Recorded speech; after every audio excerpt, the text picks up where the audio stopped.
¿Qué tal, amigas y amigos de Entre Tejas?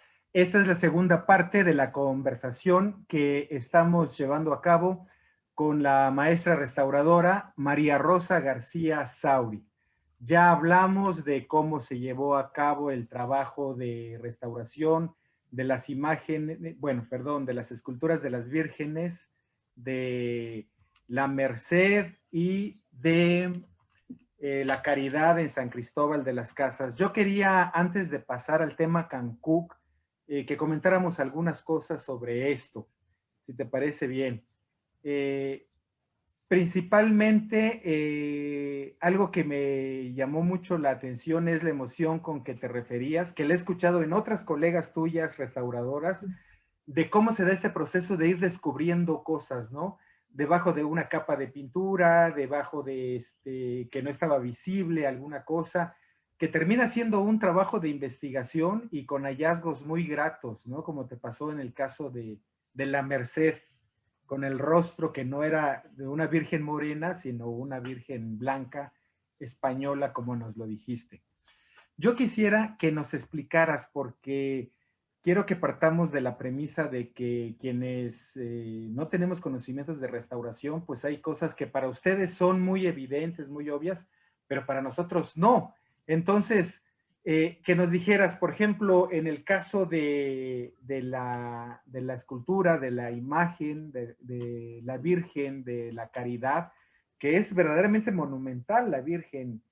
Podemos ver imágenes en este momento y es enorme, pero debajo de la vestimenta, este, ¿qué hay? O sea, por lo regular las esculturas son las manos, los pies, el rostro, pero no está el cuerpo. Y si esto es de madera o qué material es. La Virgen de la Merced. ¿Sí? O, Sí, o de bueno, la Caridad. Ajá. las imágenes que pertenecen, digamos, a la época histórica, que es la que nosotros le denominamos época histórica, es desde el siglo XVI hasta el siglo XIX, ¿no? Eso es por una cuestión de ley federal. Pero bueno, en otras partes del mundo puede ser histórico desde la época de los romanos, ¿no? O Sí. arqueológico desde la época de los romanos. Entonces, eh, para nosotros, por cuestiones de ley, la denominamos histórico a partir de la época de contacto, la creación, digamos, con influencia española hasta nuestra época independentista, ¿no? Entonces, dentro de ese rango de tiempo que es 16, 17, 18, 19, la creación de esculturas policromadas devocionales, pues tiene una cierta evolución, ¿no?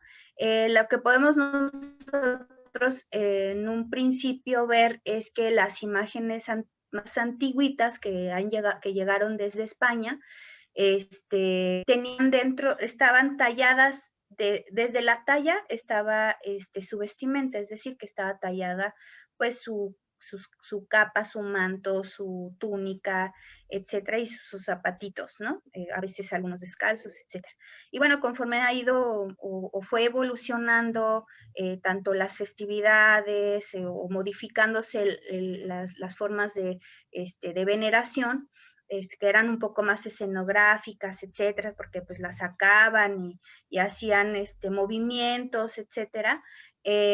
Las imágenes fueron adquiriendo otras características, unas de ellas pues ya hacia finales del siglo XVIII, en el caso de México, en el siglo X, ya no se hacía la talla en madera de la vestimenta, sino que pues se les dejaba como una especie de payasito, no sé, tallado, porque bueno, lo que interesaba y las hacían articuladas. Entonces, lo que interesaba en estos casos era que la imagen pudiera ser vestida. Entonces, le cambiaban el vestido, parte, digamos, de los devotos le vestido, o a las vírgenes les regalaban el manto, etcétera, ¿no? Entonces, bueno, el caso es que algunas son para vestir, por eso le llaman imágenes de vestir, y otras, pues obviamente ya dentro de ellas mismas está la talla pues, de la vestimenta, ¿no? Entonces, el caso de la Virgen de la Merced, de las imágenes más antiguas que llegaron al estado de Chiapas, ¿no? Por decirlo así, porque son de principios del siglo XVII, finales del XVI,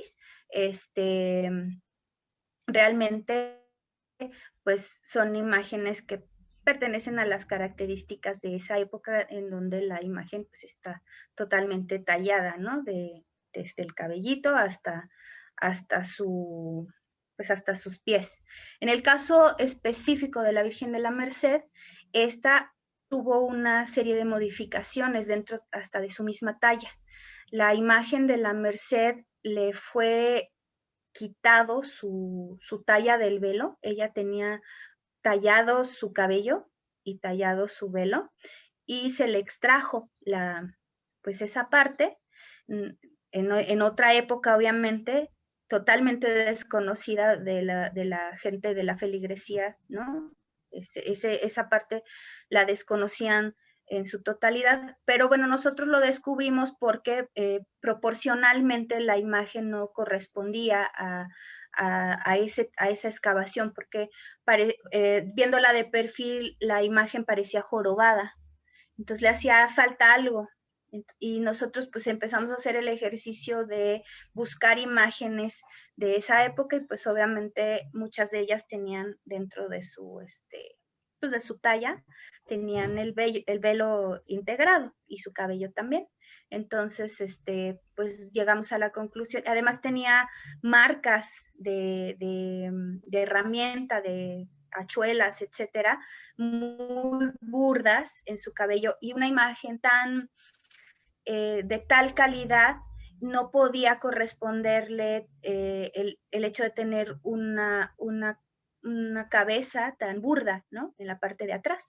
Entonces, se llegó a la conclusión que efectivamente, por esas características formales y también materiales, evidencias materiales de herramienta, pues esa imagen fue totalmente rebanado su velo. Y bueno, tiene lógica porque, bueno, también se le aplicó como una especie de tornillo, que es la que sostiene pues, su corona imperial, ¿no? Y pues es parte de la tradición ahora, que también pues han ido cambiando las tradiciones con el paso del tiempo, y pues parte de esa tradición es cambiarle el velo, ¿no? Y cambiárselo, y porque la gente se lo regala permanentemente, bueno, cada año le regala su velo. Entonces, pues bueno, esa es una de las características de esta imagen. No sé si eso respondió un poco a tu pregunta, pero bueno, Sí, las otras imágenes totalmente. sí, Articuladas, claro. sí, articuladas son mucho para vestir, por lo mismo de los cambios, insisto, escenográficos, ¿no? Sobre Sí, que todo necesita los ya un contexto. Cristos, sí, los Cristos que salen en Semana Santa, ¿no? Entonces, pues algunos hacen como posiciones más, devocionales, algunos los hincan, otros, sostienen una cruz, entonces ya en el altar pues no los tienen con la cruz, le desmontan la cruz, la ponen a un lado y pues ya lo tienen en otras posiciones, entonces pues tienen que armarse de ciertas, bueno, se armaron de ciertas tecnologías para, pues para que la festividad también respondiera a ese tiempo, ¿no? Déjame preguntarte, ¿existe algún tipo de madera, de tipo de madera para hacer las tallas del 16, 17, que fuera más socorrida? ¿Se ha Pues detectado eso? sí, ¿O tenía que ver con el hay entorno? estudios sobre las maderas. Nosotros realmente no hemos logrado esos análisis tan profundamente porque implica una serie de tecnologías que no tenemos. Tenemos muchas veces el apoyo de la Escuela Nacional de Restauración, pero en casos muy mandamos las muestras, etcétera. Pero bueno, sí hay una tendencia a utilizar, por ejemplo, el cedro rojo o maderas muy aromáticas, porque bueno, tienden a no deteriorarse tan fácilmente como obviamente el pino. Utilizan maderas pues que no se deterioren tan fácilmente, y que bueno, también tengan un grado de ligereza, ¿no? Hay otros, no sé, la caoba, pues por ejemplo, es súper difícil de tallar, entonces por más madera preciosa que desea, ¿no?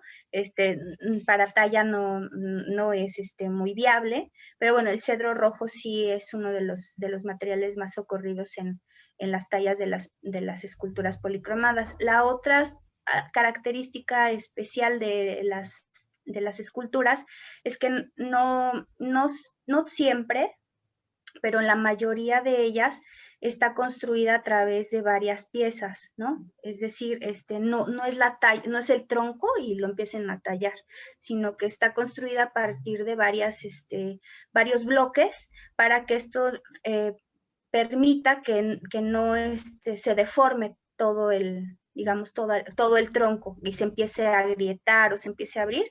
Entonces, parte de la tecnología o de la técnica, pues es ocupar varios bloques e irlos uniendo, porque además siempre se busca que sobre todo en estas imágenes que son tan importantes, se buscan cortes que no se deformen, ¿no? O sea, dentro del arbolito, pues hay ciertos cortes que los que están más hacia afuera digamos, de la circunferencia del tronco, tienden a ladearse, ¿no? Entonces buscan la del corazón, pues no, tampoco pueden usar la del corazón porque es muy duro. Entonces sí tiene que ser un corte muy específico, muy cuidado, muy bien secado, muy bien tratado, para que con el tiempo, por las mismas distribución de sus fibras, no se deforme, y también por el mismo secado, pues tienda a no sacar abruptamente el agua y pues que no se rajen, ¿no? Entonces, la selección de la madera pues sí es todo un tema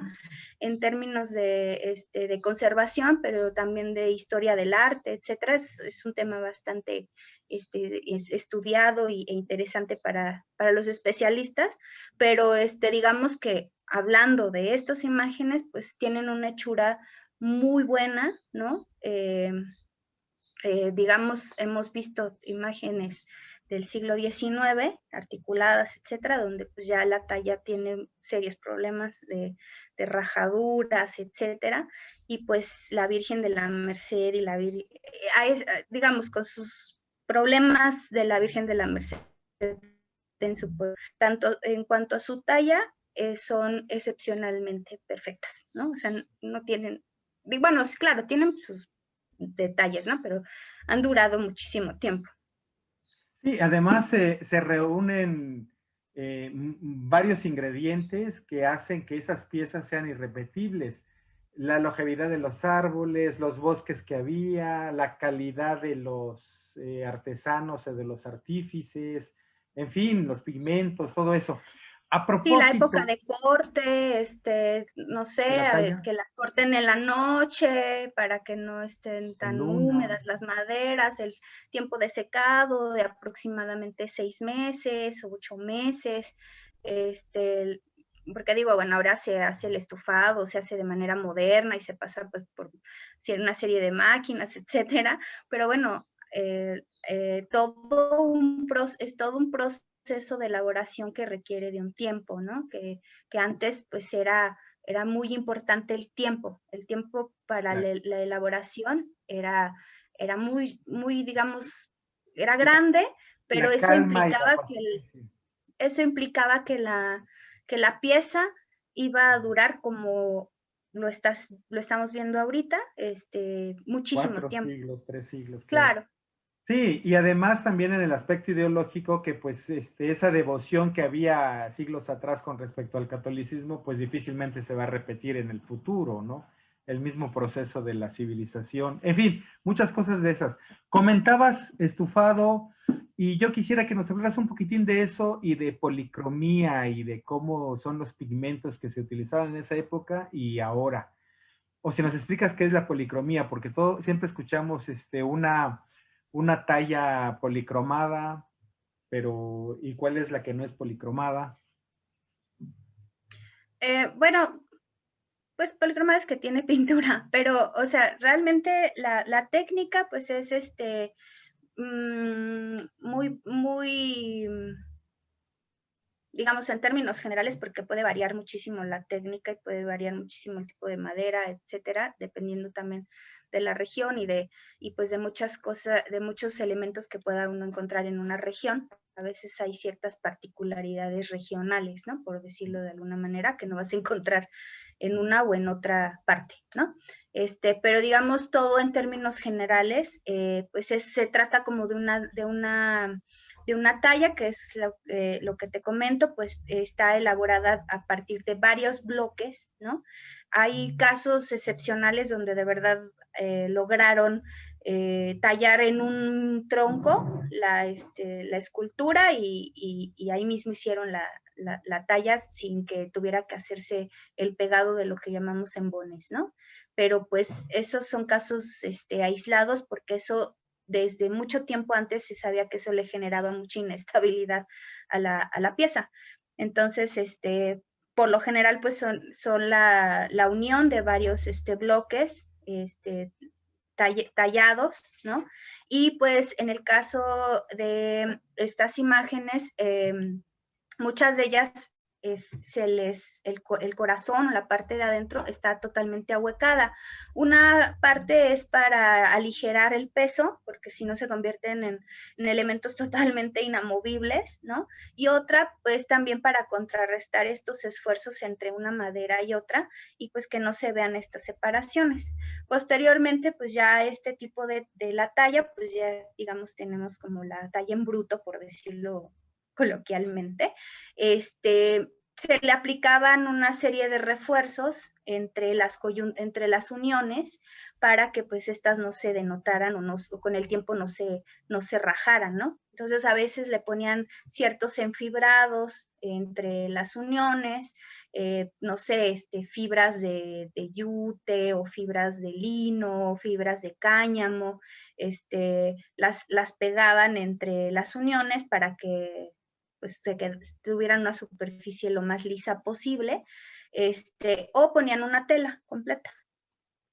Y ya posteriormente, para hacer lo que le llaman el aparejo, que pues como su nombre pareciera muy obvio, es para emparejar la superficie, le ponían una capa como bueno, es una capa, una base preparada con un polvo blanco que es carbonato de calcio, o algunas veces le ponían un poco de yeso, y un aglutinante, algo que lo pegara, que se llama cola, que ese es un derivado es como la gelatina, ¿no? Como un derivado de la proteína, de los cartílagos de los conejos, de animales que tengan cartílagos muy suavecitos, los ponían a hervir, y pues hacían como un pegamento muy chicloso. Entonces, ese pegamento que solamente se puede utilizar en calor, porque frío son como gotitas sólidas, entonces las tenían que echarle agua, hinchar, insisto, como la gelatina, ¿no? La hinchaban con agua, calentaba, se hacía pues un chiclosito. Obviamente si le echas un poquito más de agua, pues se va haciendo un poco más aguado, y lo mezclan con ese polvito para hacer el aparejo. Entonces, se lijaba, se ponía en varias etapas y ya quedaba totalmente lisa y totalmente blanca, ¿no? Entonces ahí pues ya se habla después del proceso de policromía, que es aplicarle color a la pieza.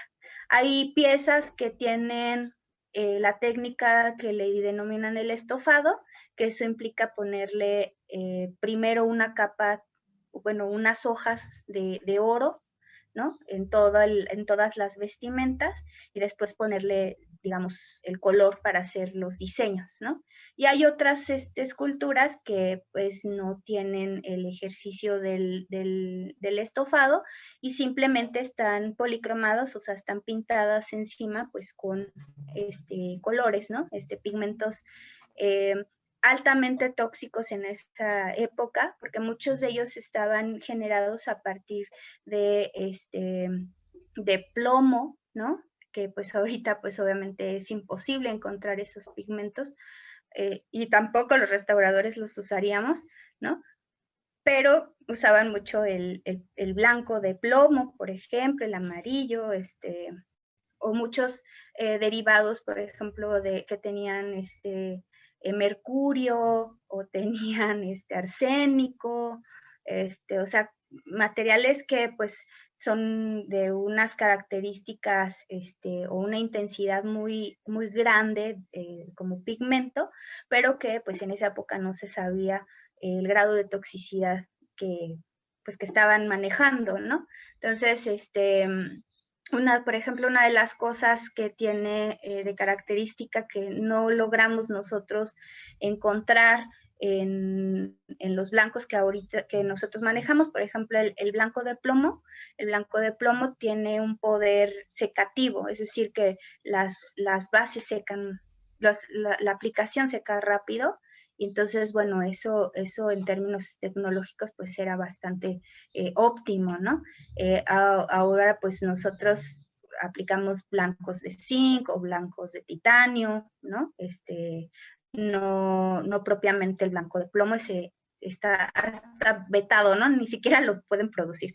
Entonces, pues es como es como nosotros también podemos llegar a identificar de manera analítica, química, con ciertos análisis, cuando es una pintura original, cuando es una intervención, no solamente de manera visual, ¿no? Sino que a partir del análisis y el conocimiento del uso de los pigmentos, ¿no?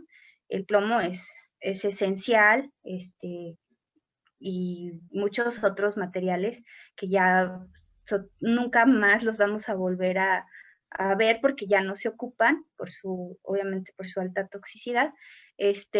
Y bueno, otro de los tratamientos en las esculturas específicamente es una parte se trabaja la vestimenta y digamos que de manera aparte se trabaja las manitas y el rostro, ¿no? Porque eso sí se maneja, obviamente quien logre caracterizar o ver esas características en una escultura policromada, se dará cuenta que el rostro es sumamente liso, sumamente brillante, a diferencia pues de la vestimenta que puede ser más mate o con el caso del estofado, pues con unos diseños distintos, ¿no? Pero el rostro siempre es muy, muy liso y eso se debe a que se trabajaba de una manera totalmente distinta, ¿no? El aparejo pues se utilizaba el blanco de plomo con linaza y también se bruñía, ¿no? O sea, se talla, ¿no? Con algunos elementos que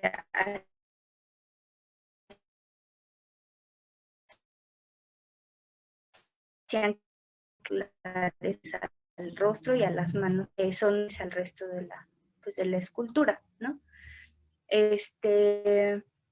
Bueno, la realidad de las imágenes va a variar muchísimo, muchísimo, insisto, también por las tecnologías. O sea, yo puedo decir que hay una época de bonanza y de gran expresión artística en el caso de Chiapas, siglo XVIII y XVII y XVIII, pero bueno, ya hacia el siglo XIX, pues ya hay como creaciones particulares, ¿no?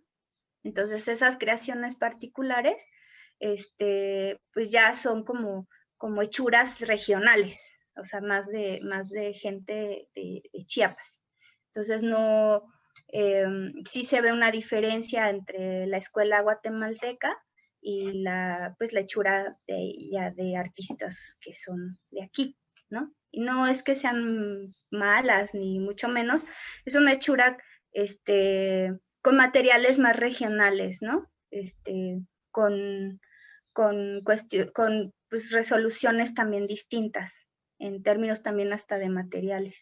Y algunos no son tan resistentes como otros, porque como pasa el tiempo, ¿no? Cuando tienes la época de bonanza, pues sigues la norma, ¿no? Y mucho más estricta. Y conforme va pasando el tiempo, ¿no? Y vas teniendo más accesibilidad a ese conocimiento, pues también ellos dicen, bueno, pues es azul, bueno, yo no tengo el azul que me dicen, voy a usar este azul, ¿no? O no sé, aquí venden este azul, aquí hacen este azul, pues yo voy a usar este azul. Yo no sé si es bueno, yo no sé si es malo, voy a usar esta resina o yo qué sé, ¿no? Entonces, pues esos son como grados de experimentación o de ese tipo de cosas que pues hace que las imágenes pues tengan otras características, ¿no? Algunas mejor logradas que otras. Qué interesante, yo quería llegar un poquito a al alma del trabajo de la restauración y los secretos y esas cosas que ustedes tienen que conocer muy bien para poder hacer un buen trabajo. ¿Tienes aliento para que nos platiques el tema Cancún? Porque creo que eso también es muy interesante. Sí, claro, claro. Ah, gracias. Cuéntanos. Bueno, pues el caso de Cancún es un caso muy emblemático y muy interesante para nosotros como sección, porque, bueno, Cancún es obviamente, como muchos conocen, una comunidad muy lejana, un poco rezagada aunque forma parte de los Altos, pues está un tanto rezagada de la ciudad de San Cristóbal, ¿no? El camino es muy vertiginoso, etcétera, tiene muchas características de regionales, ¿no? Que la hacen un poco inaccesible, la han hecho un poco inaccesible hasta un poco históricamente, ¿no? Y bueno, este caso llegó desde 2017. Había una intención por parte de los encargados de la Casa de Cultura. Hicieron un primer acercamiento para que nosotros pudiéramos ver sus imágenes, porque bueno, las encontraban ellos que estaban en un mal estado y querían saber en qué nosotros podíamos ayudar, ¿no? Tiempo anterior, como en el 2011, ya había yo asistido con la restauradora ID a hacerles un inventario de qué es lo que tenían como imágenes, porque lo que ocurrió es que estaban haciendo trabajos en su templo, en el templo principal, y las habían llevado todos a una galera contigua que estaba, pues que estaba provisionalmente, como capilla para el rezo. Entonces, pues ellos estaban interesados, ya que las habían sacado todas, que pues se les hiciera un inventario. Entonces se hizo el inventario, hicimos un primer acercamiento y pues pasaron ahora sí que los años y hacia 2017 se acercaron con nosotros pues para ver qué se podía hacer con sus imágenes, porque pues obviamente cuando las sacamos por primera vez estaban en un estado muy, muy deterioradas, casi todas. Algunas ya no tenían brazos, porque todas están vestidas, tienen una serie de unas telas, tela sobre tela sobre tela, entonces pues ellos no perciben si tiene brazos o no tiene brazos. Algunas tienen un niño y el niño no tiene cabeza o particularidades así, ¿no? Entonces, pues bueno, ellos nos dijeron que estaban interesados en que se les hiciera una valoración pues para ver cuáles eran las imágenes que se podían trabajar, si tenían solución o qué se les podía hacer. Entonces, bueno, hicimos un primer diagnóstico y revisamos pues obviamente qué La gran mayoría estaba en un estado muy deplorable de conservación. Muchas ya pues, se les había caído la policromía, ya se les había caído la pintura, otros estaban totalmente fracturados, otros ya los habían repintado con pintura de cocina de aceite. Entonces, pues un niño precioso, angelical, ya con una pintura de aceite, pues le ponían unas cejotas negras, entonces ya parecía un adolescente encuerado, ¿no? Entonces, bueno, los aspectos habían cambiado un poco, ¿no? Pero bueno, como ellos todos tienen telas y telas, pues realmente no tenía un impacto tan severo para la comunidad. Ellos solo veían los rostros, algunos solo intervinieron los rostros, solo le habían tocado los rostros porque era pues lo que la gente veía, y lo de abajo pues realmente lo que hubiera, ¿no? Entonces, desafortunadamente, pues se empalmó con el sismo. Ellos hicieron este primer acercamiento a principios de 2017, pero en septiembre fue el sismo, y 2018, pues para la sección de conservación, pues fue realmente muy complicado darle atención a las solicitudes. Entonces las íbamos recorriendo por prioridades, ¿no? Entonces iba haciéndose un poquito menos, más lejana la atención, un poco para San Juan Cancuc. Sí era un pendiente, pero bueno, la emergencia nos invitaba más a que resolviéramos lo del sismo, porque pues ahí teníamos hasta implicaciones legales y teníamos que hacer una serie de trámites que pues nos requería de un tiempo completo, ¿no? Entonces, bueno, de tormenta, ya más o menos a principios del 2019, ocurre otro acercamiento por parte de estas personas que son de la Casa de la Cultura, pues para preguntarnos pues en qué habíamos quedado, ¿no? Habíamos hecho un proyecto más o menos somero de cuáles eran o podrían bajar, nos podría costar. Hicimos hincapié que, bueno, que nosotros por nuestra condición institucional, etcétera, pues realmente no teníamos recurso para trabajar, ¿no? La misma, o sea, buscar lo mismo, ¿no? Con la vida que hemos trabajado, buscar recursos para pagar al restaurador, no gestionar absolutamente todo lo demás, ¿no? En términos, digamos, administrativos y normativos, etcétera. Entonces, bueno, a partir de eso, pues también pensamos que no les iba a interesar, que se iba a quedar como en esa fase de diagnóstico y propuesta. Y para nuestra gran sorpresa, a bien, es que insistieron una segunda, tercera ocasión en hacer darnos esa oportunidad de trabajar con ellos, y nos dijeron, no, pues es que podríamos conseguir el dinero que usted nos dice, solo que pues tenemos que, pues le pedimos otra reunión, pero ahora que vaya con pues con el presidente municipal y con las autoridades civiles y las autoridades religiosas, ¿no? Ya conoce usted a las autoridades religiosas, o sea, me decían a mí, pero pues faltan las autoridades civiles, y pues obviamente con su, digamos, con su conocimiento de los deterioros, pues obviamente ellos tendrían mayor posibilidad de ser accesibles, ¿no? Pues a acceder a este proyecto. Entonces, afortunadamente, para ese tiempo, nosotros teníamos la oportunidad de contar con una chica que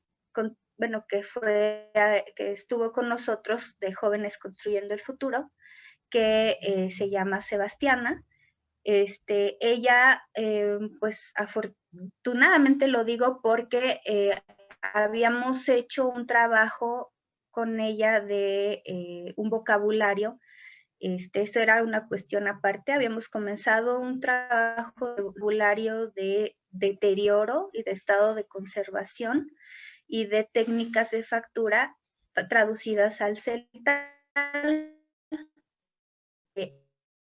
Ella estaba todo haciendo ese trabajo de traducirlo al celtal, capacitación o sea, muy somera, pero es una capacitación pues para saber cómo describir un deterioro, cómo describir una imagen, cómo describir la importancia, etcétera, porque ya había ella ya trabajado el vocabulario y tenía una manera de expresarlo de una manera, bueno, más fluido que obviamente yo, ¿no? En celtal. Entonces, cuando nos piden una reunión, yo le pido que me acompañe, hacemos una presentación de pues la misma que siempre, pero ahora en celtal, y pues ella la dirige, ¿no? Cosa que también es muy interesante porque, bueno, pues es una mujer, ¿no? Enfrente de unas autoridades, entonces pues le da unas características muy particulares a esa reunión, ¿no? Entonces, bueno, ella lo explica, lo expone. La mayoría de los que están en esa reunión no hablan español, muy poquitos. Entonces, fue muy fructífera porque pues pudimos entablar una comunicación bastante fluida, empática, ¿no? Entre ambas partes. Y pues ahí fue donde hubo digamos, la primera luz de que sí podía cristalizar este proyecto, porque bueno, las autoridades dijeron, sí, lo vemos bien, vamos a ver las piezas. También nosotros hicimos un estudio pues, de la etnografía de Calixta Guiteras, donde pues ella hablaba un poco sobre las festividades, y nosotros ya teníamos un cotejo entre nuestro inventario, las descripciones de Calixta y cuáles eran las que se suponían eran las imágenes más importantes o las que salían más en ciertas festividades, etcétera. Entonces ya nosotros teníamos como una idea, una línea para encaminar la restauración de ciertas imágenes, ¿no? No despreciando otras, pero sí ya nosotros teníamos como una propuesta, ¿no? Que dar. Dentro de esa propuesta, pues invariablemente pues estaba la Virgen del Rosario, que es la que pues ellos consideran es la Virgen que se apareció a la Candelaria, que es pues la mujer que incitó la rebelión de 1712. Entonces, bueno, pues para nosotros, pues obviamente teníamos marcada esa línea por su carga histórica, es simbólica para la comunidad y pues para la historia del estado de Chiapas. Y pues la propusimos también como una de las primeras, ¿no? O principales para trabajar. Y el presupuesto también daba para otro más. Entonces, pues ahí fue donde hicieron el trabajo de selección, pedimos que sacaran una serie de imágenes, y hicimos una serie de fotografías para regresar y, bueno, para hacer el análisis de diagnóstico y regresar a darles una propuesta. Entonces, cuando obviamente nosotros fuimos en una primera instancia, pues igual fuimos con nuestro PowerPoint, les explicamos la implicación de una restauración, lo complejo que eso implica y por qué no alcanzaba el dinero para trabajar todas, sino que alcanzaba solamente para una cantidad limitada de piezas, porque el estado en el que se encuentran las piezas de ahí son muy graves, entonces no era imposible trabajarlas por tan poco tiempo y todas, ¿no? Y el recurso no daba. Entonces, pues bueno, la siguiente visita ya nosotros llevamos a la persona que ellos, bueno, propusimos a un restaurador para que las llevara a la gestión del trabajo. Pero una de las circunstancias es que ahí tuvimos que conciliar entre todas las partes qué íbamos a hacer con las piezas, si se trabajaban in situ o se trabajaban en el taller. Esa fue una conciliación bastante interesante porque para trabajarlas in situ, la mayoría de las personas que trabajaron son mujeres, y pues les pedíamos a la comunidad que primero garantizaran su seguridad,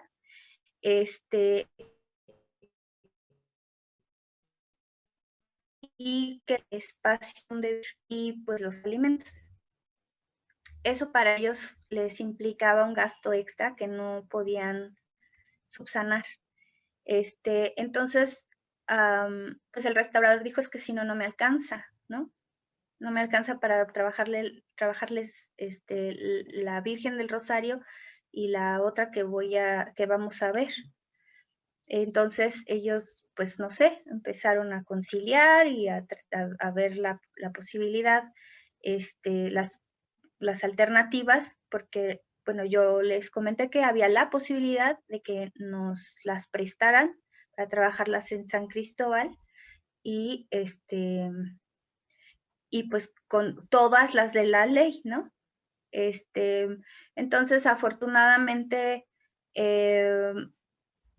pues ya fue digamos, la decisión contundente de que pues preferían ver la manera de que las pudieran trasladar.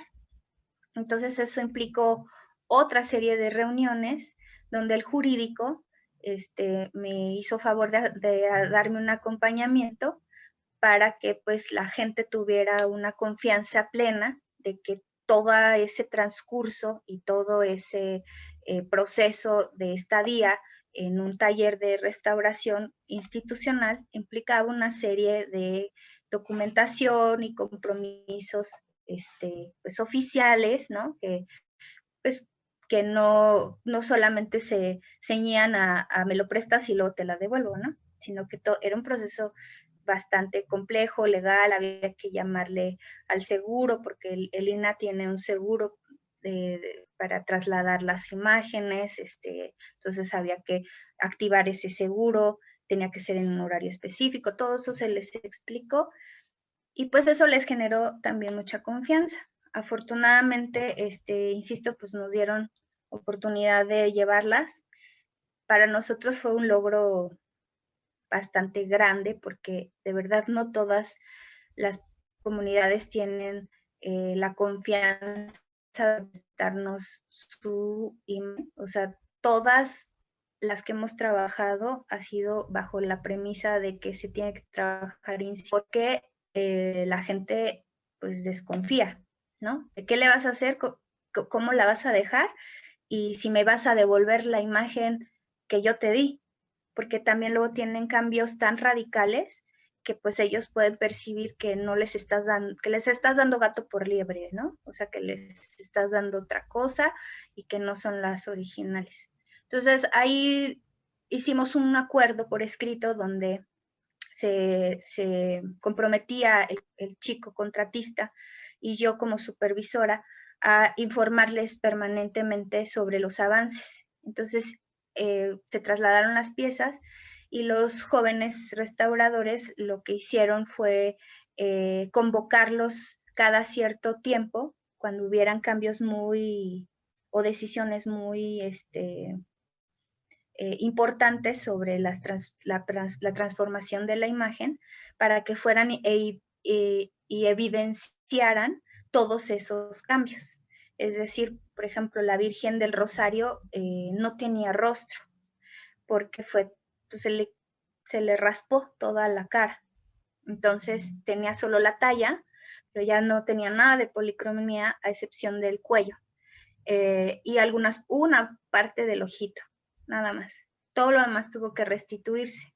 Entonces eso tiene una implicación de un análisis que le llamamos nosotros en restauración de un juicio crítico, ¿no?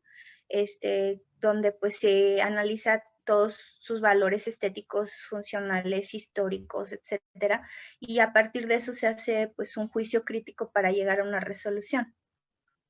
Y en este caso, pues obviamente pues se tuvo que resolver, volverla a hacer, ¿no?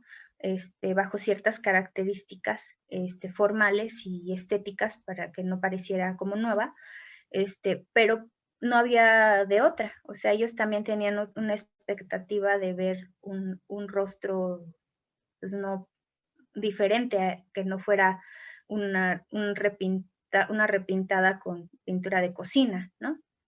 Entonces, bueno, por ejemplo, se les invitó para que fueran a ver los cambios.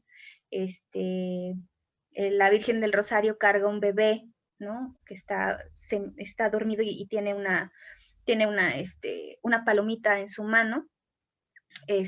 Pero ya había sufrido dentro de los cambios una intervención, y entonces el pajarito que tenía en su mano parecía un plátano porque estaba repintado. Entonces, bueno, se le quitó ese repinte, ¿no? Que bueno, también iconográficamente le confiere otro sentido, ¿no? Y bueno, o sea, bueno, muchos de esos cambios poco a poco fueron siendo las personas encargadas testigos de todas esas modificaciones, y pues también se nos empalmó con el COVID. Entonces, pues, digamos que fuimos muy cuidadosos en el traslado porque les pedimos que no hubiera gente despidiendo a las imágenes, pero que hicieran un trabajo como de voceros, de comunicar que se las iban a llevar, para que no hubiera conflictos entre la misma comunidad. Pues ellos lo resolvieron, lo pudieron lograr. Y bueno, cuando nos las llevamos, pues sí fue con toda la discreción, ¿no? Siempre acompañados de la policía municipal, etcétera, pero fue, digamos, discreto en el sentido de que no hubo fiesta, ni cohetes, ni, ¿no? Toda una celebración para despedirlas. Obviamente sí hubo un acompañamiento por parte de los principales, de los que cuidan las imágenes, pero nada más, y de las autoridades civiles. Lo mismo ocurrió con el regreso de las piezas, solo que ahí sí fue un poco más inevitable, ¿no? Ahí sí fue la gente a ver cómo había quedado la imagen.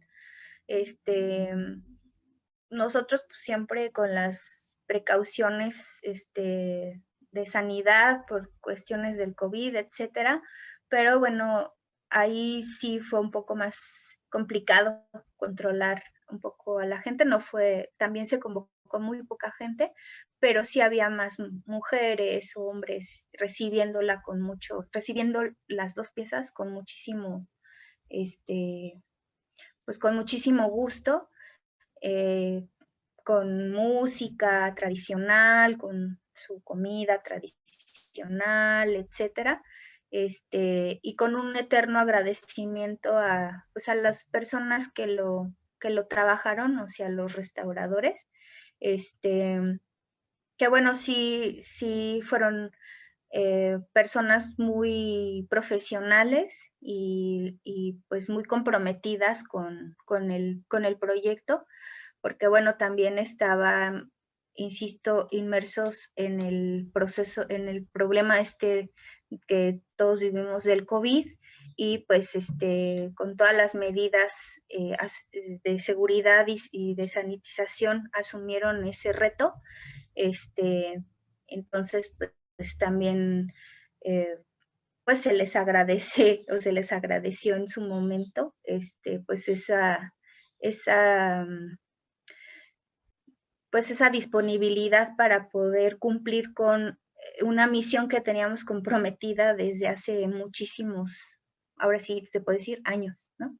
Entonces, bueno, esa fue como una de las experiencias más, pues, más bonitas, gratificantes, para la sección, dado que, pues, sí consideramos que siempre, siempre hay un estigma con las comunidades en el sentido de que si no, no reciben, no van, ¿no? Y es todo lo contrario. O sea, de ellos pudimos ver que lograron organizarse, lograron confiar en una institución gubernamental, se pudo hacer algo muy digno y de todas las partes hubo un compromiso y una seriedad que llevó a un muy buen término, ¿no? Y ellos cumplieron siempre cabalmente con su palabra y con todo lo que prometieron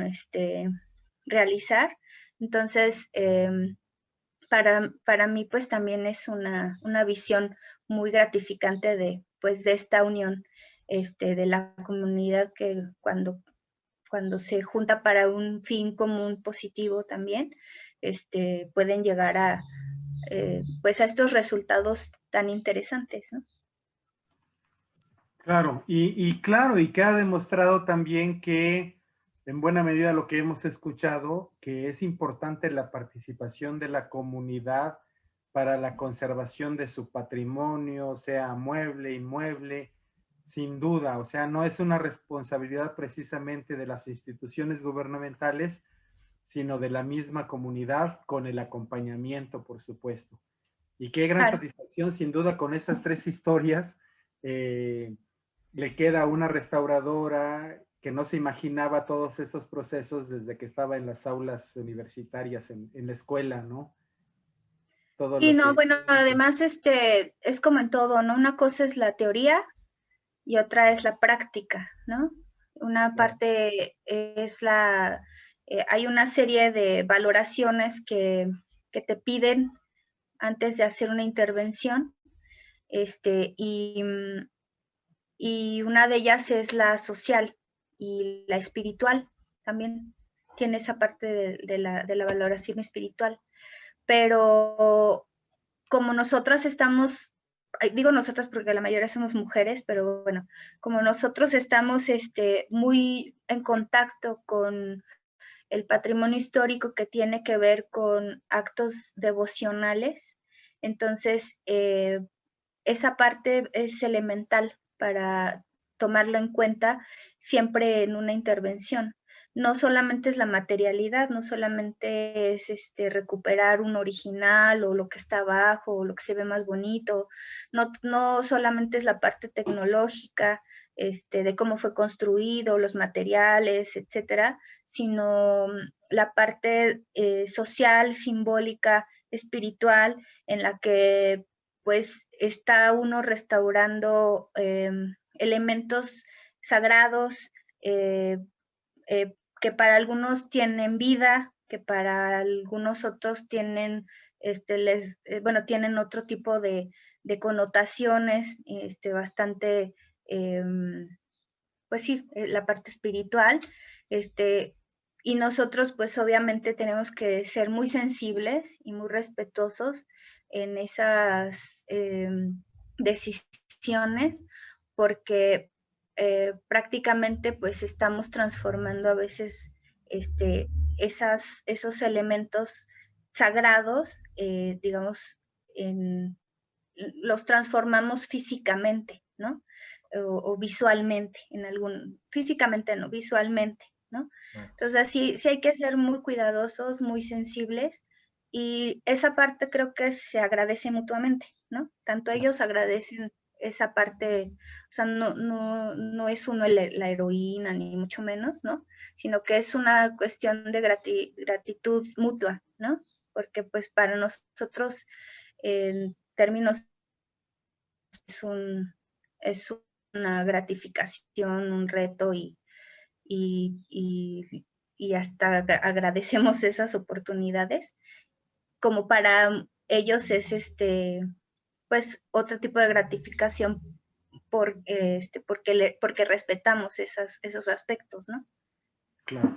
Sí, no, y la verdad es que podemos reconocer en estas narraciones, pues, el profesionalismo de ustedes, el conocimiento científico, los arrestos también para llevar a cabo un trabajo de estos. Porque imagínense que la comunidad no queda satisfecha y todo salió al revés. Uf, no quiero ni pensar. Qué maravilla, pero qué bueno que pueden hacer este trabajo positivo para nuestro patrimonio. Gracias, de veras. Pues no sé si quieras comentar algo más. Pues no, yo más bien a tu público lo invitaría a que pues que de esta experiencia, si tienen alguna relación con alguna feligresía o con algún tipo de patrimonio, tengan toda la confianza pues, de acercarse, pues de ver que hay un trabajo hecho y que pues que siempre va a ser en conjunto, ¿no? Y que invitarlos pues a que colaboren en esta fase de conservación del patrimonio, que no depende de la institución en sí, ¿no? Depende de la conciencia que pueda uno adquirir de lo que tiene y de que lo tiene que conservar, ¿no?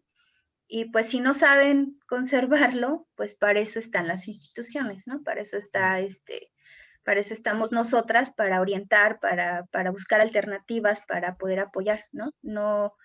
No cambiar esa visión en la que el servidor tiene que estar y resolver, sino que yo no sé hacerlo, ayúdame y pues nosotros podemos coadyuvar para poder tener un mejor resultado, ¿no? O sea, somos como todas las instituciones de cultura, instituciones con muchas limitaciones económicas, por decirlo de alguna manera, pero eso no implica que no tengamos estrategias pues, para poder avanzar y seguir conservando el patrimonio, ¿no? Entonces es un trabajo como de flexibilidad y entre ambas partes, entre la sociedad civil y la sociedad la religiosa, las diócesis, etcétera, es un trabajo como en conjunto, ¿no? Y no toda la responsabilidad es de un lado y no toda la responsabilidad es de otro, ¿no? Es un trabajo compartido, totalmente responsabilidad compartida, ¿no? Claro, ese concepto que nos has dicho y que me parece sensacional, el acompañamiento con la responsabilidad de ambas partes. Pues muchísimas gracias, ha sido en verdad un enorme placer y además oportunidad de cobrar conocimiento de lo que es la restauración. Gracias a esta oportunidad que nos diste de conversar contigo y la experiencia que nos compartiste. No, gracias a usted. Muchísimas gracias, en verdad, que estés muy bien. Y también a ustedes que nos acompañaron en este programa de Entre Tejas TV. Nos vemos a la siguiente oportunidad. Cuídense mucho, que estén bien. Hasta pronto.